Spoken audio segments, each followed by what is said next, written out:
नमस्कार जय जगन्नाथ। मु वेलकम करुच्ची आम चैनल मिमी एंड सान्वी ब्लॉग को। आज एक्चुअली मु आपण सेकेंड ब्लॉग नहीं आसी कहीं आज हूँ मो जेजे श्राद्ध तांकर नवमी रे श्राद्ध पड़े। तो मु फास्ट आपण को मो जेजे फोटो देखा जेजे को देखे दौची देखंतु। एक्चुअली आज सान्वी आम पाखे नाही कहीं से जाइची नवमी रे जो नवरात्रि पूजा हुए ताको जड़े रिलेटिव हमर डाकी कन्या पूजा जो हुए तो 9 जन झील को डाकी खुआती तो से सान्वी जाइची। सान्वी नाही से आसीबो चारटा बेले पड़े आसीबो।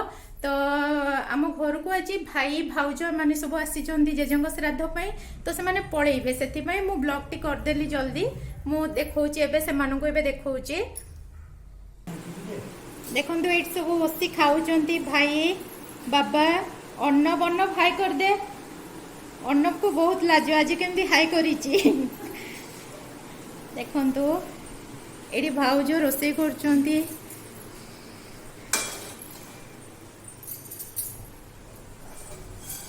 आउ आइटम कौन गला सब पड़ी जाइए सेठी।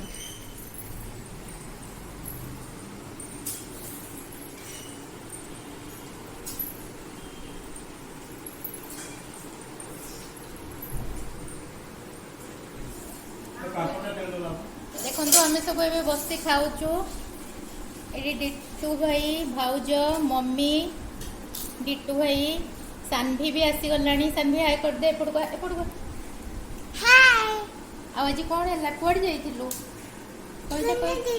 कौन सब है कन्या पूजा रे कहीदे केमती तोते पूजा कले कहीदे फ्रेंड्स मन कहीदे जल्दी गोड़ धोइले तापरे सान्वी एबे आपन को कन्या पूजा विषय रे कहूची कौन करले गोड़ धोइले तापरे आ एटा कौन टिके देखे देलो फ्रेंड्स मन को कौन एटा देई चंती एटा आ कोनटा आ कौन देई चंती एटा देई चंती आ कौन खाइलो सब तांको घरे पूरी पूरी राई आ मटरा तरकारी खीरी मीठा एटी खाइबो एटी मोसा में खाइबोनी एटी भी खीरी हेची खाइबो खाइबो बस बस।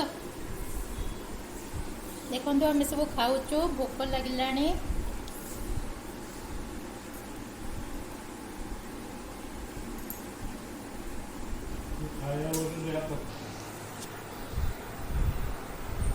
आम भी जाऊँ खाइबा को।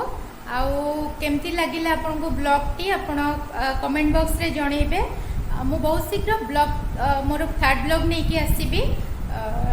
आउ जेते पारिबे हम चैनल को लाइक शेयर और सब्सक्राइब करिवे। बाय।